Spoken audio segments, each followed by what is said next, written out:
É perigoso para homens no poder se ninguém ousa dizer-lhes quando estão errados.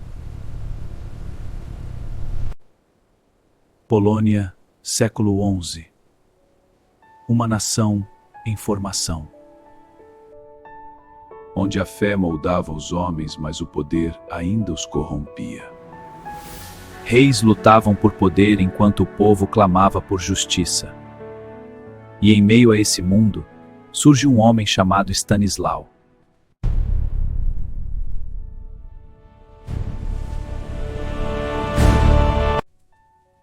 Stanislau nasceu em uma família nobre e tradicional. Foi educado na disciplina e na fé cristã. Mas desde cedo havia nele algo em comum. Havia silêncio. E dentro desse silêncio uma decisão sendo formada. Estudou direito, teologia, em Gniezno, depois em Paris. Estudou com os monges, viajou para aprender as Escrituras e a lei de Deus. E retornou a Cracóvia, porque sua história não seria escrita na França, mas na sua terra. Ao voltar, distribuiu sua herança aos pobres e serviu como padre na Catedral de Cracóvia. Vivia de forma austera, disciplina constante, longas horas de oração. Não buscava influência, mas ela veio. Em 1072, o Papa Alexandre II elegeu Stanislau bispo de Cracóvia. E foi ali que o mundo começou a reagir.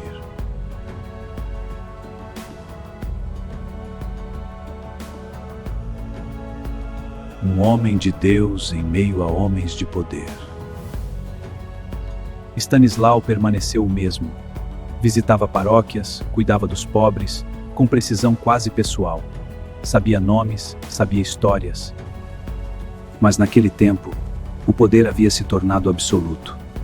Um poder sem limites. E o silêncio passou a ser regra.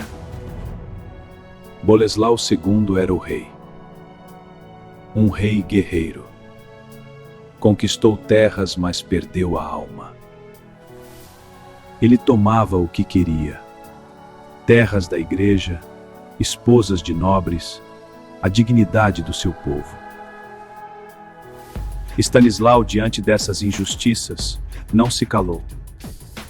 E pela primeira vez alguém confrontou o rei. Um rei não perde o trono quando erra. Perde quando alguém revela que ele errou. E Stanislau fez isso.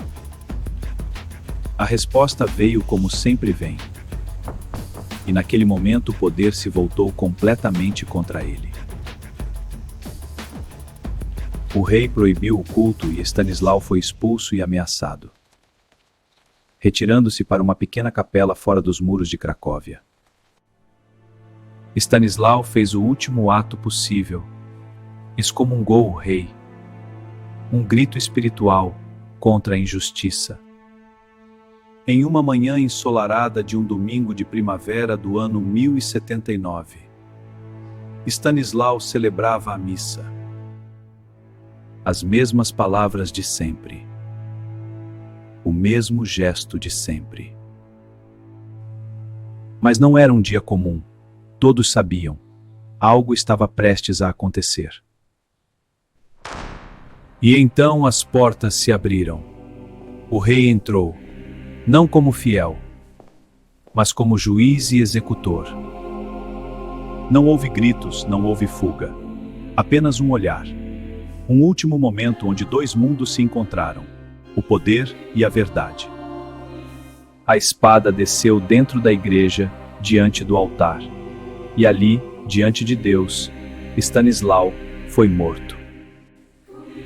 E assim o homem que morreu em silêncio se tornou o grito de uma nação. Não por ter enfrentado um rei, mas por não ter traído o que sabia ser certo. Séculos depois, A igreja deu um nome a isso: santidade. Mas antes disso, já tinha outro nome: coragem. E é por isso que histórias assim nunca morrem.